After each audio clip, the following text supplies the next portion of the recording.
The octave of Easter ends with one of the more recent feast days added to the church calendar, Divine Mercy Sunday.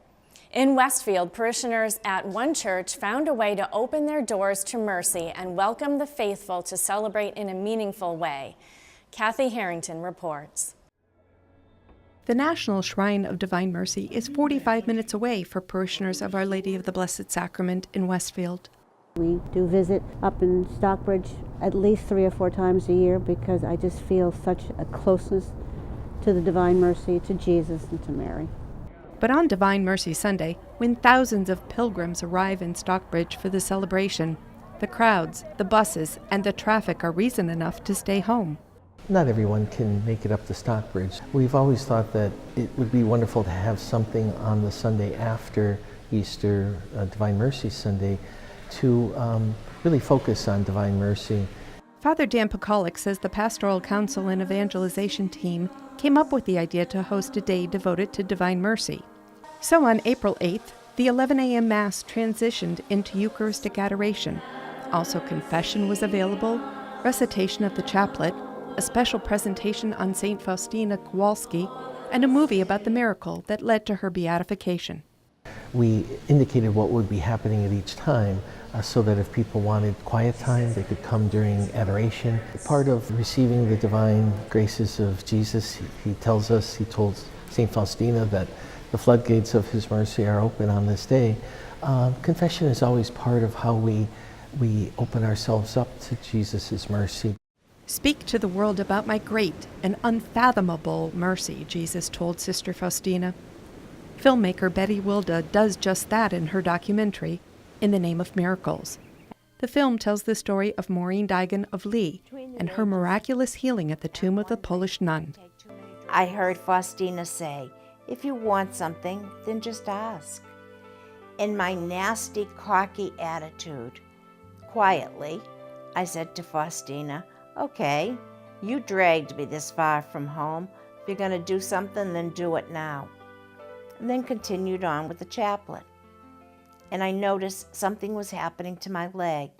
For Wilda, the filmmaking process was an eye-opening experience. I was not that familiar with the Divine Mercy devotion. I learned everything about it by working on the film, and it was life-transforming. It absolutely opened up my faith, and it was miraculous and wonderful journey to work on the film. Before showing the film, Wilda shared what she learned about Sister Faustina. I feel like it's an honor. I feel very lucky. I got to do this project, got to meet these wonderful people, and I think their story has a lot to teach others. It's a story of hope and healing and about the power of God and the love of God, which is just unimaginable. The short documentary captured the attention and the hearts of viewers. Listening to the miracle, it just brought it all to fruition. It made it feel so real that this really does happen right in our own neighborhood and maybe someday to us.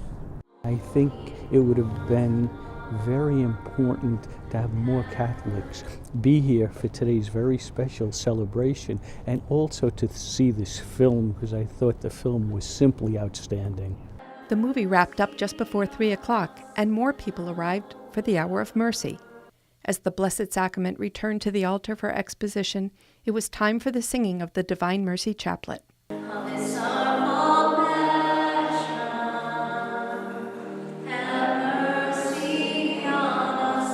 Pope John Paul II declared the Sunday after Easter as Divine Mercy Sunday in 2001 because, as Jesus told St. Faustina, humanity will never find peace until it turns with trust to divine mercy. Rosaries, prayer cards, and images were available for the taking. Father Pekalik says the offerings were intended to spread devotion to divine mercy and the image. I'm just happy that so many people have come so far and that people are hearing the message of wanting to open themselves up to the graces that can come on this day. You know, Jesus just invites us, just come be with me and ask me, let me know your heart's desire. And he told St. Faustina, you know, all of our prayers will definitely be heard. Devotion to the Divine Mercy continues throughout the year at Our Lady of the Blessed Sacrament Church with recitation of the chaplet on Saturdays. For Real to Real, I'm Kathy Harrington. In the Name of Miracles is available for purchase online, and we have a link on our website at iobserve.org.